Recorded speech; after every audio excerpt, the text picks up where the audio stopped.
Hello, in this video I'd like to share one method of removing tires from a wheel. It's not going to be the easiest, it's not the most convenient, but I have to do it. Reason being, this tire is stretched on here, and when I took it to the shops in my area, they said that their tools couldn't get on there. And I believe them, because I came home and I tried some of the methods I saw on YouTube, one of which was using a car, put a piece of wood or metal. I actually use metal as well, right against here, and drive the car up that ramp basically to help break the bead. But it wouldn't work for me because it's not such a bad tire, I guess 245, 35, 20, but when you mount it on a wheel that's 10.5 inches wide, I guess it's considered some sort of a stretch. And I think somehow it just worked out that the sidewalls on these were pretty stiff, so I couldn't, it's not like they used any extra glue, by the way. So in this video, as I said, I'm going to share a method. It's not the easiest. If you can avoid it, please do. Pay somebody 20 bucks if they can get it done for you. I could not find anyone to do it. So last night I got some done. I spent like 4 hours removing 2 tires, but I think I finally got the method down. So I'll share this video. I'm guessing it's gonna take me about 10 minutes, maybe less if you don't have to talk to a video, but I just wanted to share my method. So let's go for it. I want to do my best here. The tools you need are, you'll need a Dremel and a nice sharp knife. The reason I have the knife is this. I'm going to cut this wall right here. The wall should extend till here, but again, because of their style, the way they stretch them, it looks like this. But the sidewall is very strong vertically, but if you cut it from the side, it's pretty soft. So I'm going to cut it as close as I can to the bead. This wheel is going to be repaired, so I'm not too scared about all that. You can cut it with a nice sharp blade. I just have a sharpened knife. You could cut it with, I guess, a Sawzall as well. It's not too bad, honestly. Once you have a sharp cutter, you can make it go all the way around. So I'm going to cut it, and maybe I should show you what it looks like all the way done first. So this is what you have. This is your tread surface, the wall cut up, and then this is what this is going to look like, the bead. The bead actually has metal in it, and that's what you need the Dremel for. I thought a Dremel worked well enough. I've tried to use an angle grinder, but it's just doesn't give you the accuracy you need, and you might end up cutting into your wheel. So let's go at this. Oh, it goes without saying that you need to find a way to release your air from there first. Core cutter tool, or just find a way to release some air.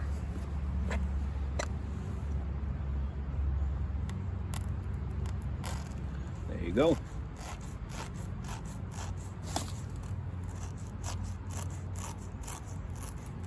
It's got nylon fiber with rubber, so that's what we're cutting right now. Gloves would probably be a good idea as well. Depending on the condition of your rubber, it could really stain you.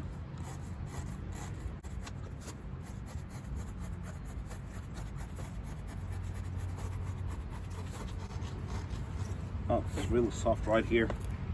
Much softer.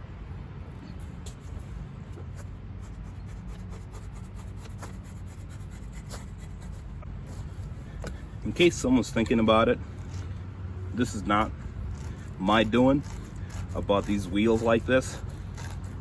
Usually I try to buy wheels without tires, because most times the people that are going to buy these wheels, most times people just upgrade, right?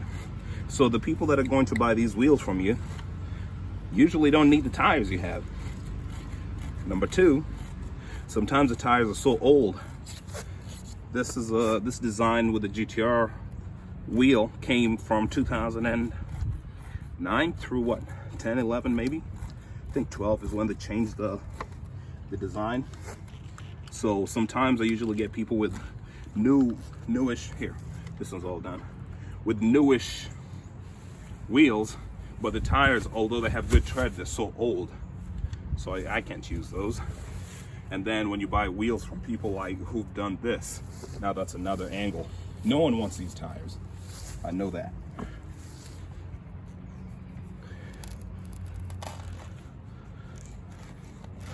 But one, your standard GTR wheels or tires are pretty stiff. They're run flats, so they have very stiff walls.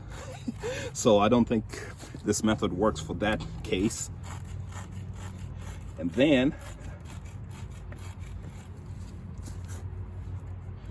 I think I found that if I'm buying wheels because they're in good shape and then you send them to a shop, as I struggle with the GTR wheels, tires, they end up scuffing the wheels or scratching the wheels. You know, kind of messes the whole thing. So whenever I can, I usually try to buy them already removed. But this time the deal made sense. I was curious about some things, the state of repair. I wanted to also get a wheel that I could repair myself.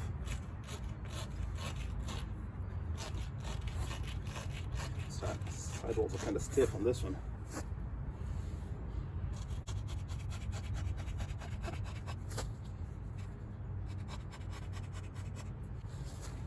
I have a knife that I use for this dirty garage work. I don't think I'd be comfortable using a razor blade for this.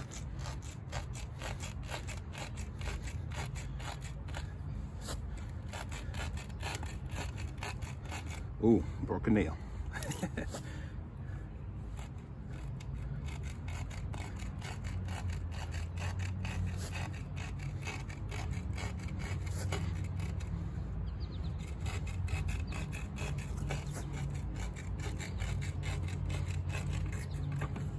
All right, there we go. So we're pretty much done with this one here.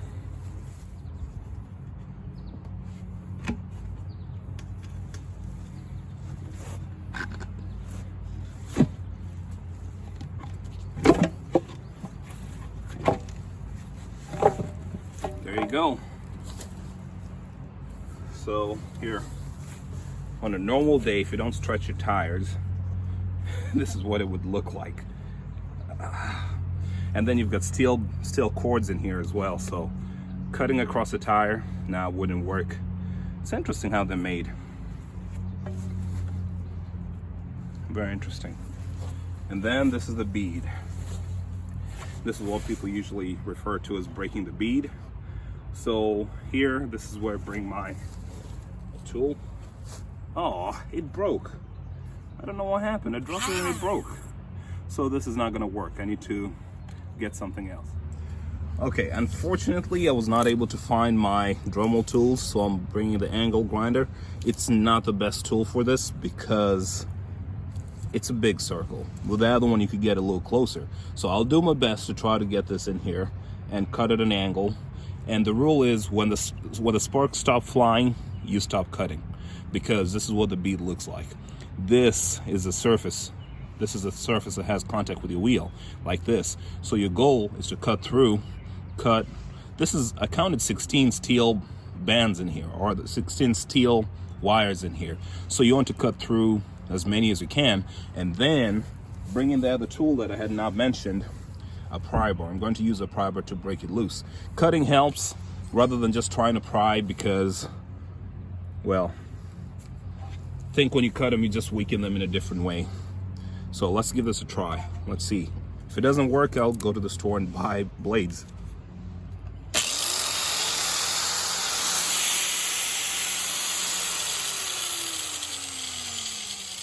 Hopefully when you're cutting, you were able to get some thin parts. So I'm going for the thinnest so that there's less tire smoke will be there, by the way. It's just gonna happen. So let's do this. Let's try this.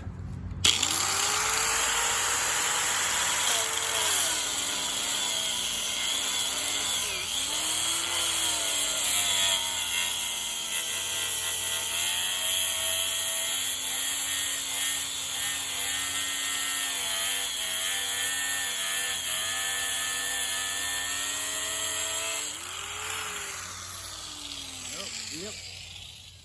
Do it outside because there's gonna be smoke. And my methods do not include lubricating the bead because I'm cutting.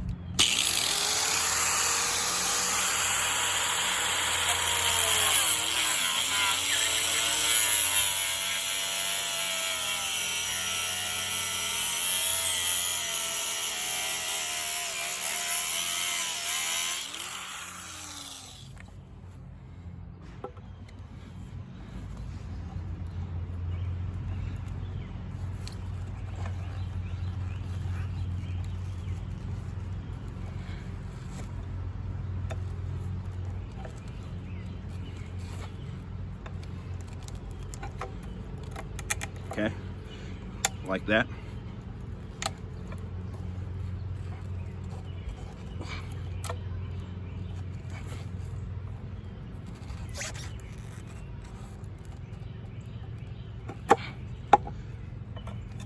Okay, not quite yet.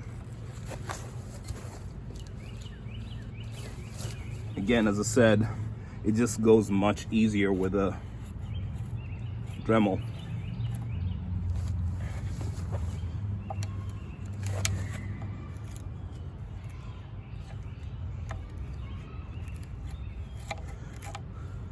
Just trying to ensure my hand is not in the way.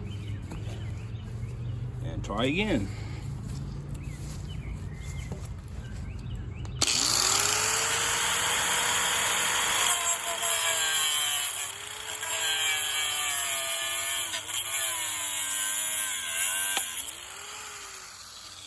You heard that. I hope you heard that. It popped.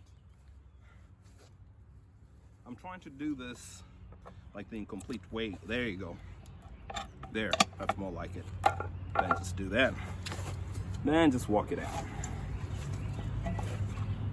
So that's it. I guess I just needed to cut enough bands. And let me look at this. Make sure it did not really burn it. Yeah. Cutting at an angle helped because angle grinder, oh, there's a scuff here. There is a little one. But again, this is not a working surface because the bead goes down here, as you've seen. So it's not such a big issue. And when this gets powder coated, it's going to basically polish a lot of those scuffs on there. Okay, flip it the other way. Look for thin section. Well, I guess thin is relative here. I'm gonna go for this right here.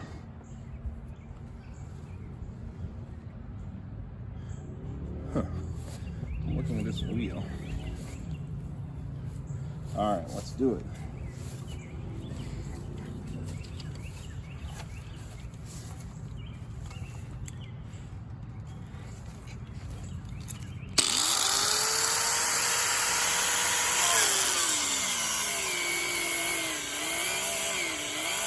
Whole lot of rubber.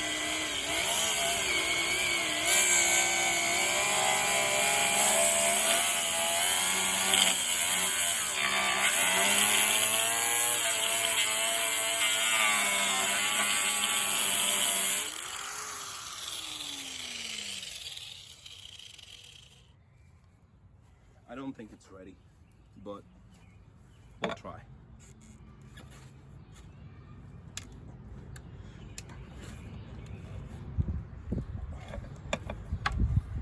Guess. See, that's why you wear gloves.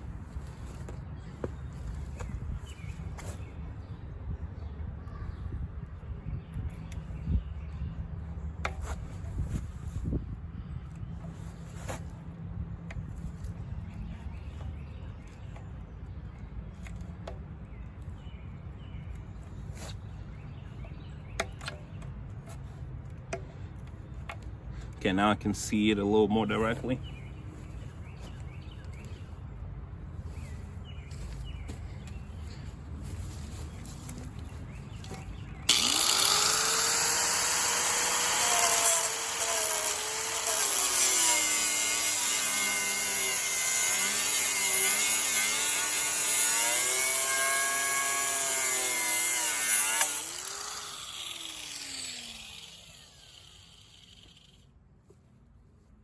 An angle grinder seems to just bring out a lot more smoke to the shell.